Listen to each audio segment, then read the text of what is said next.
이스라엘 백성들이 가나안 족속들과 전쟁을 한다는 것은 그 당시 상황으로 본다면 말이 안 되는 이야기였습니다. 객관적인 상황이나 전력을 본다면 이스라엘은 가나안과 전쟁을 할 수가 없었습니다. 그런데도 여리고성을 점령하고 또 아이성을 점령하고 가나안 연합군과 전쟁을 치러낼 수 있었던 그런 이유는 하나님의 약속 때문이었습니다. 본문 19절에서 여호수아가 이스라엘 군사들을 격려하는 말을 보면 그 하나님의 약속이 이렇게 기록되어 있습니다. 너희 하나님 여호와께서 그들을 너희 손에 넘겨주셨느니라. 바로 이 하나님의 약속 때문에 이스라엘 백성들은 담대함을 가질 수 있었고 뿐만 아니라 하나님께서 이 약속을 지키신 것 때문에 전쟁에서 승리를 할 수가 있었습니다. 그런데 하나님의 이 약속에는 이스라엘의 책임에 대한 강력한 요청도 담겨 있었습니다. 19절 내용을 다시 한번 보시면 이 19절은 두 부분으로 내용상 구분이 됩니다.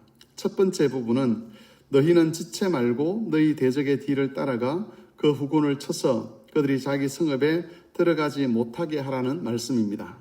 두 번째 부분은 하나님께서 가나안 족속들을 이스라엘 자손들에게 넘겨주셨다라고 하는 약속의 말씀입니다.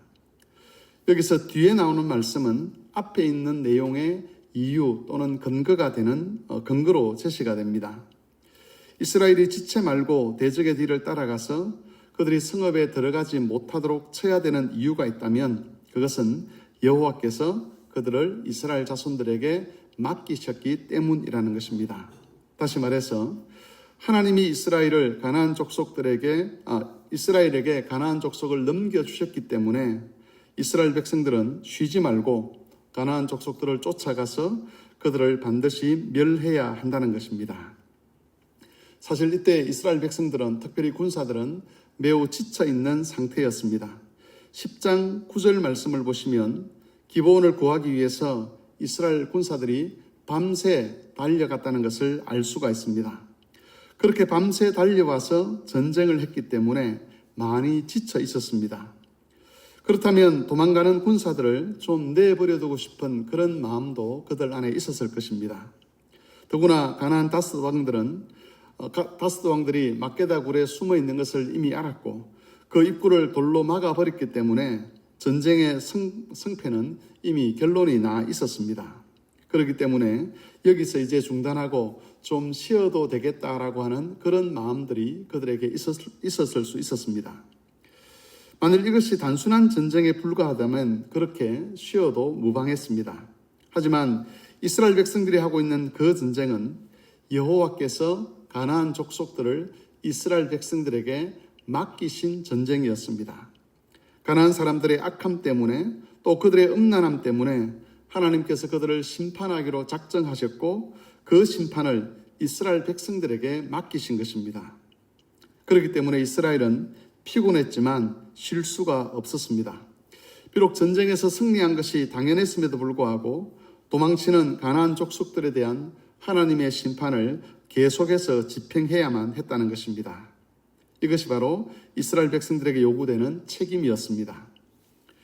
우리는 이 말씀을 통해서 하나님의 약속에는 헌신을 요구하는 강력한 하나님의 요청이 담겨 있음을 알 수 있습니다.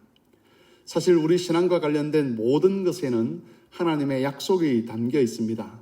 말씀을 묵상하는 일이나 기도하는 일, 그리고 또 전도하는 일, 교회를 세워가는 일, 자녀를 양육하는 그 모든 일에는 하나님의 약속이 약속으로 이루어져 있습니다.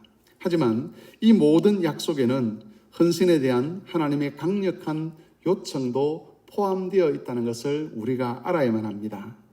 우리에게 기도하라고 하나님께서 말씀하실 때 기도하면 응답하시겠다라고 약속을 주시지만 그런 약속 이면에는 반드시 기도해야 된다는 그 기도가 하나님께서 우리에게 위임하신 일이라는 그런 의미도 함께 포함이 되어 있는 것이죠.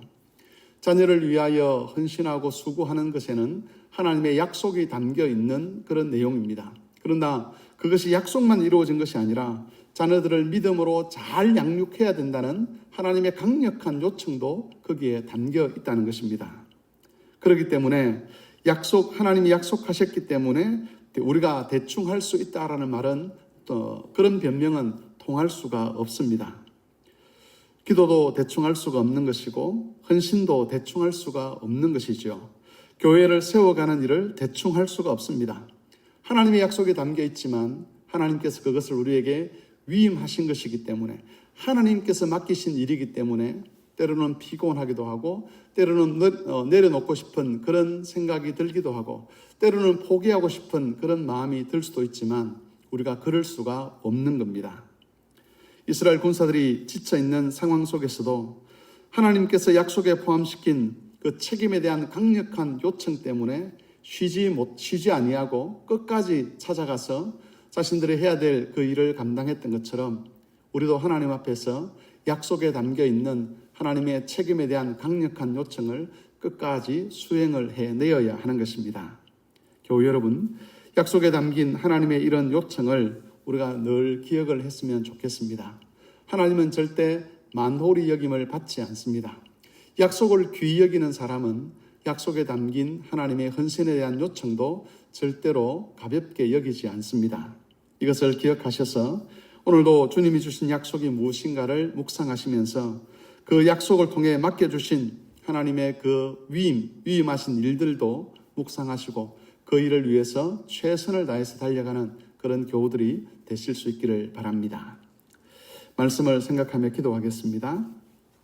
하나님의 일은 대충 할 수 있는 일들이 아닙니다. 만일 우리 개인의 일이라면 우리의 삶에서 우리가 대충 해도 되겠지만, 우리와 관련된, 특별히 믿음과 관련된 모든 것들은 하나님께서 우리에게 위임하신 일입니다. 그리고 그 일이 헛되지 아니하도록 하나님께서 약속을 담아 두셨습니다. 하나님께서 그 일을 귀하게 여기시는 것처럼 우리도 그 일을 귀하게 여기고 그 일에 온 힘을 다해서 순종할 수 있도록 주께서 우리를 도와주시기를 기도하시겠습니다.